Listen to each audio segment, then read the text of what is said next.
এই অল্প সময়ের দুনিয়া পায়া, এই অল্প সময়ের দুনিয়া পায়া, মাত্র 1 সেকেন্ডের দুনিয়া পায়া তোর পবিত্র মুখটারে তুই এখন নাপাক বানায় নিছস।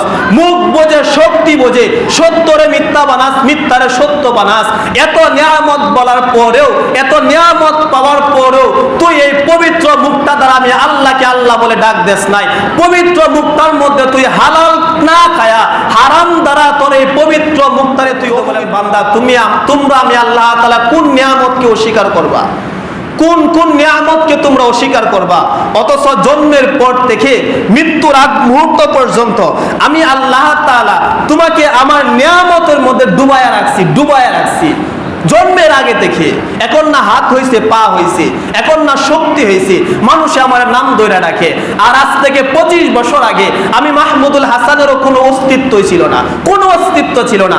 আমি আমার বাবার এক ফোঁটা নাপাক পানি ছিলাম, আমি আমার বাবার নাপাক এক ফোঁটা পানি ছিলাম।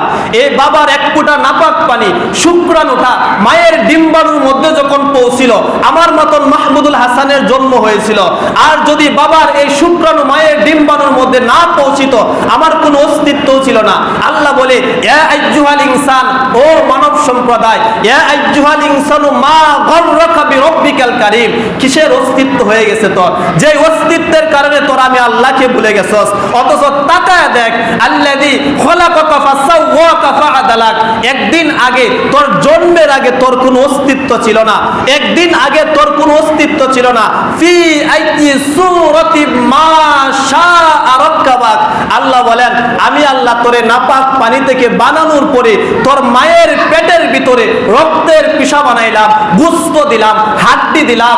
ফি আইয়ি সূরাতি মা শাআ রাক্কাবাক, এরপরে তোরে সুন্দর একটা চেহারা দিলাম, সূরত দিলাম। আর এই সূরত দেওয়ার পর তোর খাবারের প্রয়োজন, কিভাবে খাবার খাইবে?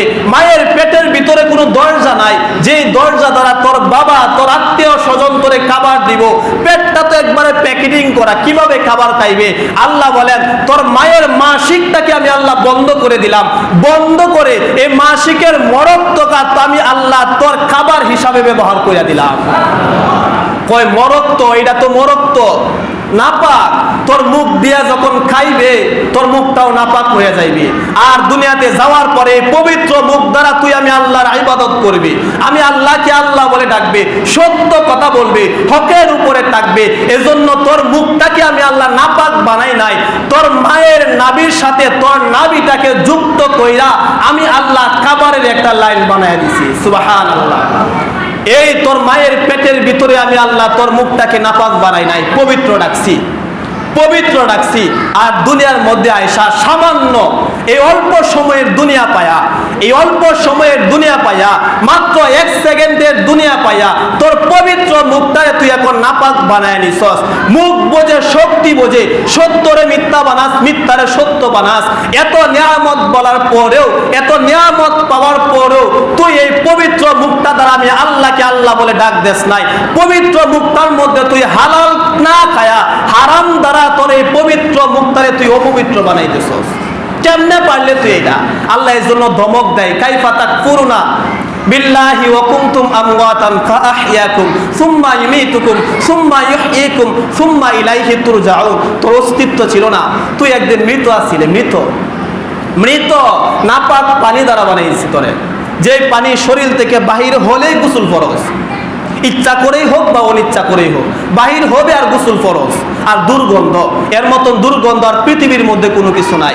অথচ দুর্গন্ধ যুক্ত একটা নাপাক, এক ফোঁটা নাপাক পানি দ্বারা তোরে বানাইছি।